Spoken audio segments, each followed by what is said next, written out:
A 20 milliliter sample of KMnO4 is required to titrate 0.272 grams sodium oxalate in an acidic solution. How many milliliters of the same KMnO4 aqueous are required to titrate a 25 milliliter sample of 0.1010 molarity of iron sulfate in an acidic solution?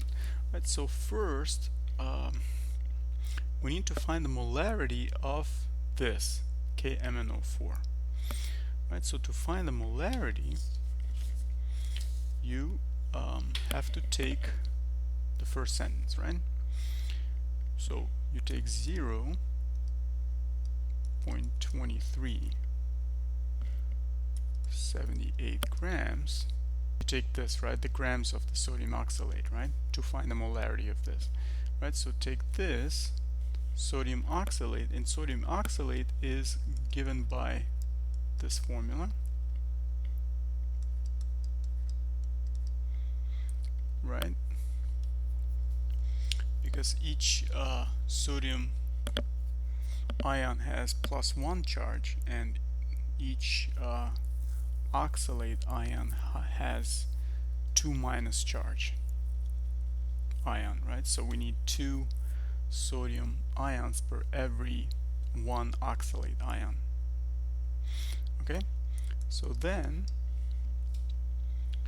again, finding the correct number of grams per mole, right? So 1 mole of the sodium oxalate takes in 133.9992 grams of sodium oxalate. And again, you have to use the periodic table. There are 2 atoms for this element, 2 atoms for the carbon, and 2 atoms for the hydrogen. Oxygen, right? So you have to use the formula mass of oxygen 4 times, added to twice the formula mass of the carbon and twice the formula mass of sodium, right? And you get this result. So we have convenient cancellations here. So we're with the moles now of the sodium oxalate. Now the stoichiometric equivalence between the sodium oxalate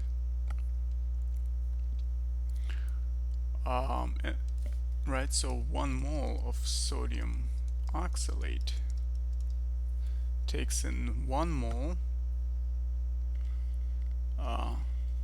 of oxalate itself, right, the oxalate ion. So 1 mole of oxalate ion, right, because there's a coefficient 1, right, pertaining to the sodium, pertaining to the oxalate ion itself, right? So that doesn't change the 1. Now 1 mole. Now here we have to change, right? So we know that there's a 5 here coefficient for the oxalate ion. So 5 moles per oxalate ion, right, versus the 2 moles of the desired, right? Because we're trying to find the molarity of this, right? So first we're going to work with this ion. There's a 2 there, right? And then finally, per each mole, I forgot to add a mole in there, right? I have to add the word mole in there. So that's 2 moles of that. So 1 mole of this ion will take 1 mole of the entire thing, right? KMnO4. Right, so now you have to convert it. Now we're solving for molarity, right? Since we're solving for molarity, it's going to be moles per liter, right? So moles per liter. We're given this amount in milliliters, right? So let's put the 20 milliliters here. Well, I'm just going to put 20 here. 20 milliliters solution, right? So I'm going to put a 1 there because there's nothing else to put there except the 1 over 20 milliliters. But now let's convert to liters, right? because we're trying to solve for molarity. And notice that so far we have this canceled out, this canceled out, this canceled out, right? So we're solving for molarity, so on the top we should have the moles of the whole thing, which we do, and on the bottom we will have liters. And to perform correct conversion, you will have to convert from milliliters to liters, right? So 1000 milliliters takes 1 liter of the solution, right? So now you have milliliters canceled out, and you have exactly what we need, the liters on the bottom and the moles on the top. So that's going to give you molarity. Right, so the correct answer in this case is going to be what? It's going to be 0.035,492,749 M, right? The molarity of this. Okay, so we solved for the molarity. So now we're going to use this molarity to determine the milliliters of this. But however, we're not going to use this equation, this reaction now. We're going to use the fact that this ion MnO4 may oxidize the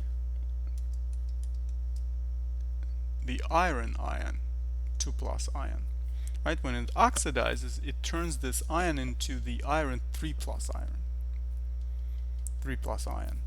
Right? So we know that the 5 moles, we know the stoichiometric equivalence between this ion and this ion. We know that the 5 moles is stoichiometrically equivalent to 1 mole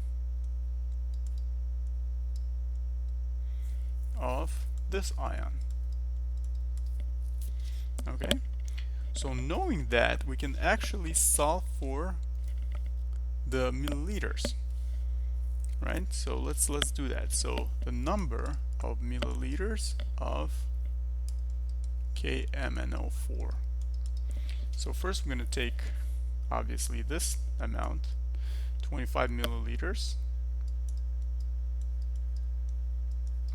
But remember that molarity that we found is moles per liters, right? So I have to convert this into liters, right? So 1000 milliliters takes 1 liter of the solution.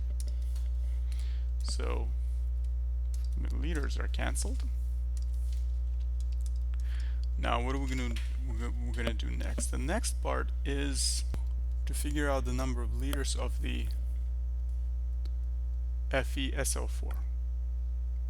Right? So we already calculated the liters. We're given also the molarity, right? Which is a very important part here. We're given the molarity of FeSO4. So in this case, we're going to use this molarity. We know that the liters of FeSO4, right, takes in 0.1010 of moles of FeSO4, right? Because that's the molarity, right? So I will erase the FeSO4 not to confuse you. But so now let's keep going. We know that in 1 mole of FeSO4 there's going to be 1 mole of the Fe2+ ion, right? So we know that now we can use the stoichiometric equivalence, right? So we know that the 5 moles of Fe2+ ion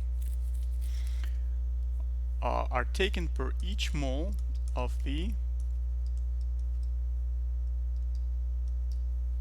oxidizing agent, right? Which is going to be this ion.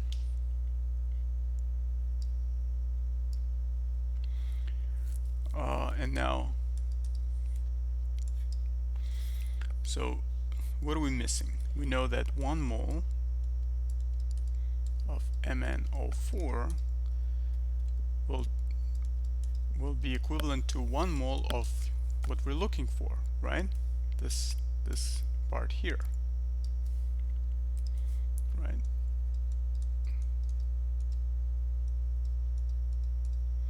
Right, and we're almost done, because now guess what we're gonna use? We're gonna use the found molarity in the given reaction. So we know that using this molarity here, moles over liters, but since we have already moles, we should have moles here instead of the top. Remember, you can switch the fraction. Nobody's gonna say why you did it, because you have to cancel out accordingly things out, right? So let's cancel these so far, right? So 0.035492,749 moles of KMnO4 per liter of the solution. But now you have to convert it back to milliliters, because you're asked the question of how many milliliters, right, are needed, right? So we know that 1 liter takes 1,000 milliliters, right? So if you do this right, you should get an answer of 14 point, let me see, I'm going to use my calculator just to check. 25 divided by 1,000 times this divided by 5 divided by 0.035492,749, right? And times 1,000, getting 4.22825,828 milliliters, and don't forget to cancel these, right? And that rounds to, and what's the correct number of significant figures? 4, right? Based on the numbers here, 4 significant figures. So we can round it to this guy, and the 8 pushes the 2 into a 3, right? So 14.23 milliliters. That's your correct answer. Thank you so much for watching. Hope this was helpful, and see you in the next video.